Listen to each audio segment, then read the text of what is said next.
현대인들의 경우는 당뇨병의 위험에서 안심할 수 있는 사람은 사실상 없다 이렇게 말씀드리고 싶은데요.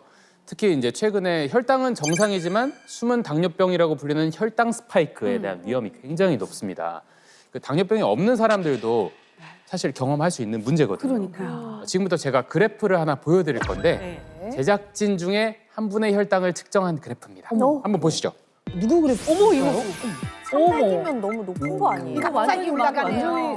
완전 무슨 히말라야 막 꼭대기를 찍은 것 같은데. 네, 한 번씩 막 팍팍 튀시잖아요. 와, 네네. 그러니까. 이분은 당뇨병이 없고 또 나이도 40대 후반의 마른 체형인데도 그래프를 보시면 당뇨병이 있을 가능성이 높습니다.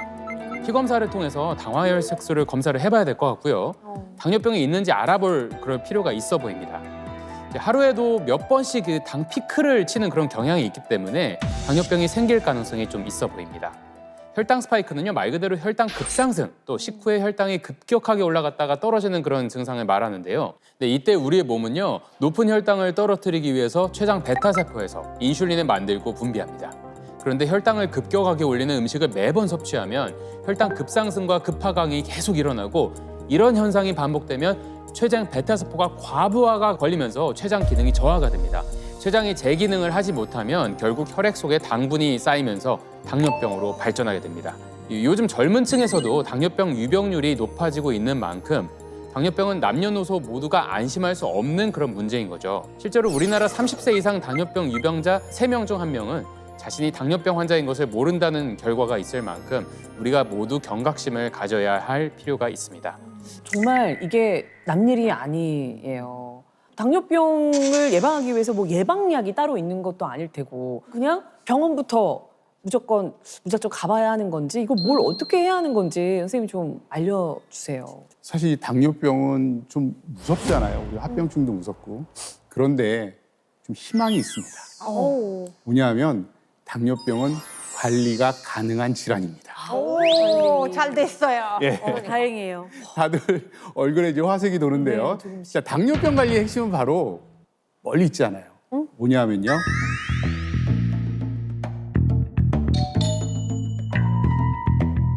밥상의 변화인데요. 지금부터 여러분 제가 퀴즈 하나 드리겠습니다. 네. 당뇨병은 식이요법과 식단 관리가 무엇보다 중요한데요.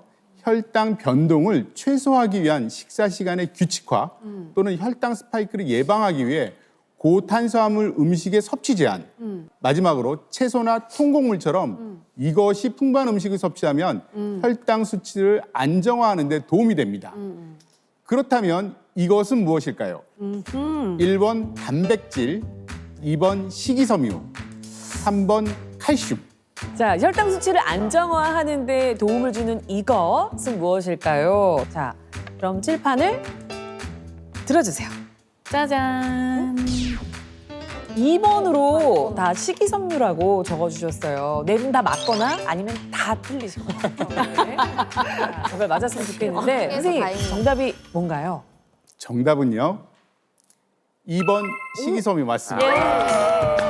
잘했어요.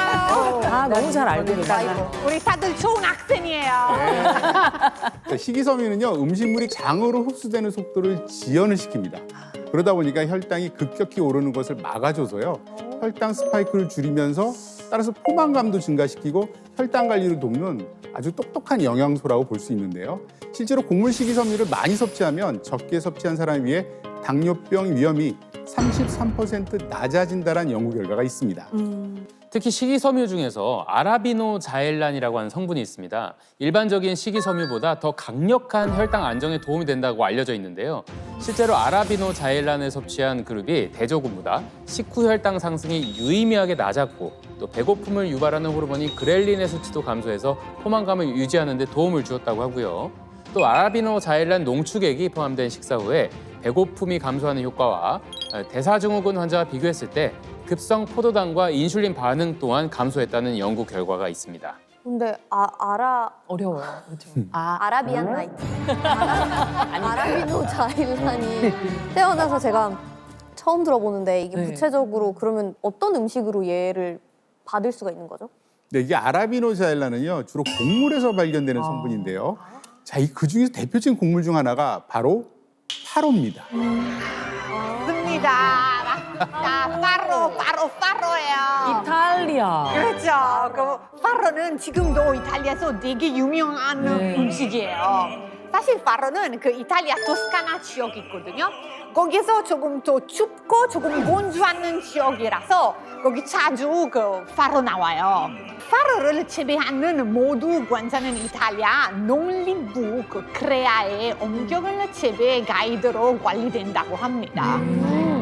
사실 파로가 이탈리아뿐만 아니라 이제 세계적으로 조금 좋은 재료, 좋은 음식이다라고 알려져 있는데 파리 하계 올림픽 그때도 그 선수들 식단에 파로가 제공된 걸로 알고 있어요. 오, 아니 사실은 영국 스타 셰프 중에 고든 램지라고 있잖아요. 맞아요. 그 고든 램지의 레스토랑 메뉴에 파로 샐러드가 있다고 합니다. 그러니까 저도 파로가 이게 무슨 곡물이다까지는 알지만 맞아요. 정확하게 황인재 선생님 파로가 뭔가요? 궁금합니다. 이 파로의 정확한 명칭은요. 엠머밀입니다.